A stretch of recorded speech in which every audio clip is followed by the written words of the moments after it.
I can remember going for the job, walking up the little pathway to the cottage door, and Margaret come to the door, I think, with one of the eldest lads, that was Mark. And then I spoke to the boss and, you know, I got the job. It was old-fashioned. You know, we'd got a couple of benches when I first started, one each side of the workshop. Very little machines. We might have had I think we did have a saw, a circular saw, but it was mainly a lot of handwork in the early days. But as time went on, we built an extension to the workshop, extended it, had more machines come, and I used to love working in the workshop, working with timber. Coffins were made out of oak, chestnut and elm. If you had a coffin made out of oak, that was the top coffin. The elm was the second, and the chestnut was the third choice. Yeah. And we were planing, because we used to plane a lot of timber in them days. Round the planer, it'd be absolutely 2 or 3 foot high in shavings. We used to start at 7:30 in the morning. We'd work till lunchtime, probably 12 o'clock. And I believe we used to have about half an hour for lunch, right? And then we'd work till 5 o'clock. In the early days, whoever worked for us, there was local, mainly local, yeah. Workshop, the old workshop. When we was busy, we used to go home, have his meal, come back about 6 o'clock, and we'd probably work till 9 o'clock. We used to make a hell of a lot of packing cases for Dosco. We used to have a good team come in at night.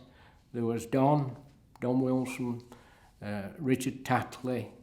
Well, I lived locally in the cottage, so I used to go home and have my lunch at home, quick. Then we'd come back hard. We used to play football. If it were cricket season, it'd be cricket. If there were a bit of ice on, we'd probably play a bit of ice hockey. Whatever we could do, just to enjoy ourselves, like, which we all did. Yeah, we all used to muck in. Yeah. But right. Mark Woodhead, who was the eldest of the three, he was a bit of a pest at times. He used to come into the workshop, and I can remember we had a big chest of drawers in the workshop, deep ones.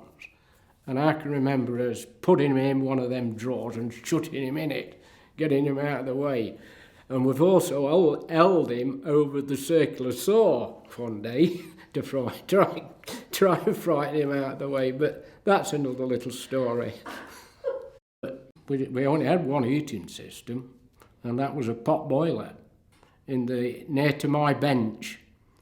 I had my bench situated very near to the fire. Nobody took my place in the workshop. That was my position. Yeah, Phil, well, we'd burn shavings on it. Like I said, if there are any mistakes made by any of the lads or any of us, we'd burn it, get rid of it, so the boss wouldn't see it. Yeah. But that was my own stupid fault. I was doing a thing that I shouldn't have done. What happened was I was making some screens for a school at Worksop for a Mrs. Smart that was the headmistress, cutting out the bottom so that all the bottom sat just on 2 pieces. I was taking the middle out. And what you have to do, you had to drop the back bed down of the planer and the front bed down. And I just dropped on. I thought I was doing all right, but my finger had gone. What they had to do, they had to just snap the bone off. They said, your nail might come back, but they just stitched it round there, and my nail did eventually come back. But whereas, you know, there's only one person to blame for that was myself. I mean, I didn't get anything for it. Today, probably get about £50,000. I mean, our old boss, Bob, he had a terrible accident. I think it was on Christmas. He was sawing some logs on the circular saw. Firewood. It slipped, and I think it took part of this hand off it. And what they had to do, they had to take the skin off his stomach to graft it onto it, and he always had like a lump there, like that on his hand after that. But I never used to call him Bob. I never called him, all the time I knew him, I never called him Bob. My theory was that he was the man in charge, and I respected that. But he didn't like slackers. And if you worked hard, he looked after you, doing something. I never liked working or him coming to help me in the workshop, which he did occasionally. I used to think, bugger off, let me get on with this job, because he always wanted to rush the job. But technically, with his brain, he knew all about the job. He knew how it should be done. But he just hadn't got that finesse for me. But as a boss, he was absolutely brilliant. Brave. I've seen him walk on ridges, a 3-story building with an high-pitched roof. I've seen him walk there without any scaffolding or anything. He was very good at acrobats. He was brilliant. He was just a genuine person. He didn't pull no wool over your eyes. If he'd got anything to tell you or say to you, he would tell you. You couldn't fault him in that way one bit. It was brilliant, really. Yeah. I used to have to go out with him at night with the undertaking side. Somebody die. Well, I live next door, you see, so he used to just ring me or come round and say, we've got to depart. Can you come give me a lift? I can remember the day he came into the workshop early morning. I believe he'd got his grey or brown overcoat on what he wore at times, and all of a sudden he disappeared. And I wanted to know something, so I think I went to the house, spoke to Margaret, and I says, do you know where Bob is? She says, he's not very well. He's collapsed and what have you. We're waiting for the doctor. So, I went back, got on with my work, but it appears that he was then taken to hospital.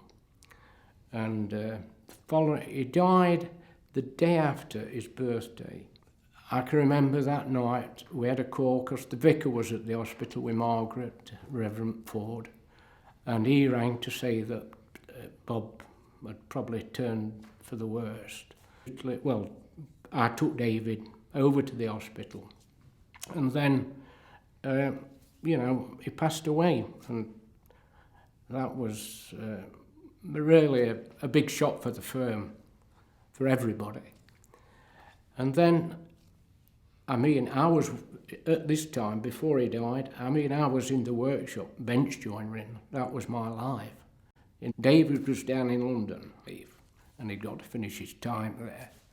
So I immediately had to come out of the workshop, go into the office. I had to make all the arrangements for his funeral, which I did. And then, from there, my days as a working man in the workshop finished. David come home at weekends, and we used to have to go through things and what have you. The November before Bob died, he made me a director of the company. It was Margaret, she was a director, wasn't she? So there was 3 directors, you see. And from there on, my life changed dramatic, because it was paperwork then instead of woodwork. But I enjoyed every minute working. Because I served through my apprenticeship. I did outside work, roofing. I used to love doing roofing. That were we used to cut the roofs out in the workshop on the circular saw, take them on site for. I enjoyed every minute of that job.